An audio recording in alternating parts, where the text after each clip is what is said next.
Oh, Jesus. What is going on this planet we call Earth? Things are becoming ridiculous. Again, just when you thought things couldn't get any more insane, this happens.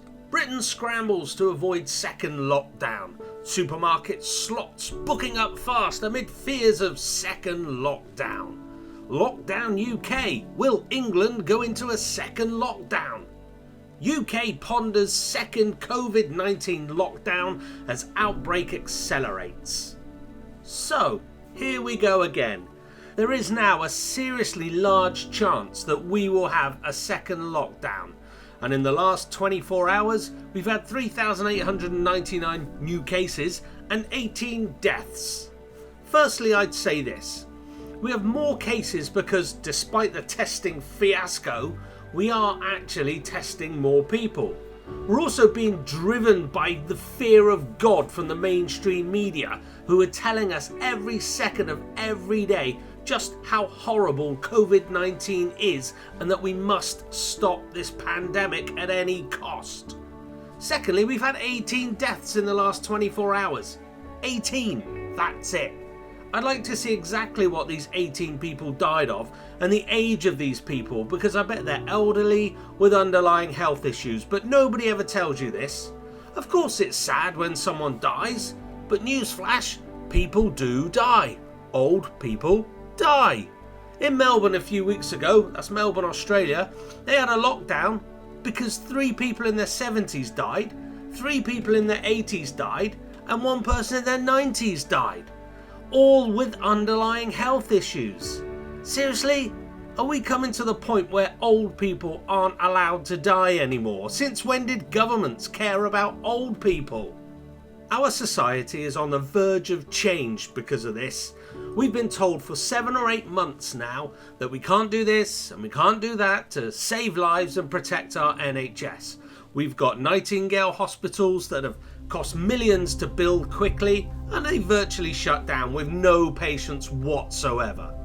But we now have the rule of 6, and if you listen to 5 Live, which I do sometimes, it's like being whisked back to Germany in the early 1950s with the Stasi just about taking control.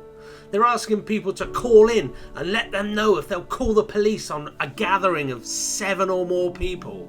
But the shocking bit is, all bar 1 caller said they would report people to the police.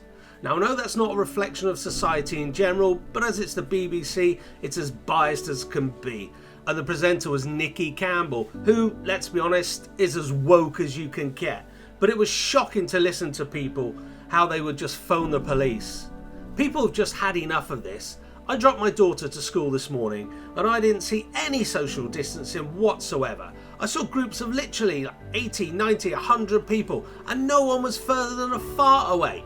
People have had enough.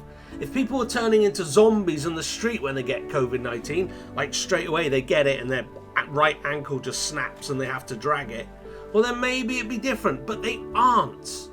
Did you know that in the 2017-18 flu season, about a 3-4 month period, over 50,000 people died of flu. That's 20% more than have died of COVID so far. And let's be honest, can every death really be contributed to COVID? Or are they upping the death numbers to increase the death toll to scare us into submission? Over 50,000 people died of flu 2 to 3 years ago, and no one batted an eyelid. The economy wasn't shut down, they didn't have a lockdown, we didn't have a rule of 6, we didn't need social distancing, nothing. So why the rush to close everything down over COVID? So what is the true figure of COVID deaths? I can tell you the government don't know, but it certainly isn't the figure they spew at us every day. A personal family friend's mother died of dementia in April in a care home. She'd been suffering for a few years with the disease and she was in her 80s. After she passed away, the care home begged the son to ensure that the cause of death was put down as COVID-19 because, and here's the kicker, the care home got more funding if they had a COVID-19 death. And now, in their infinite wisdom, this government are threatening to fine people who don't self-isolate £10,000. I mean, seriously, I ask you the point. What is the point in doing that? A, who can afford to pay that size fine? They're just going to push more and more people into poverty. And B, all people are going to do is stop going for tests. Why would you go for a test if you had some symptoms for COVID, but you needed to work to earn a living because you've been hammered over the last 6 months and you can't afford to self-isolate? You're just not going to bother getting tested and you'll carry on as normal, because if you get tested and you have to carry on, you've got a chance of being fined £10,000. Who's going to do that? The government are just so stupid. The whole COVID pandemic is either a genius plan that's playing out to a T, or a total mess made worse by our bumbling fools that we call our government. For me, I just can't see why they closed down the planet literally to try and stop this pandemic, open it up again, and now they're looking to close it down again. But I'll be saying more on that in future videos. Thanks for watching.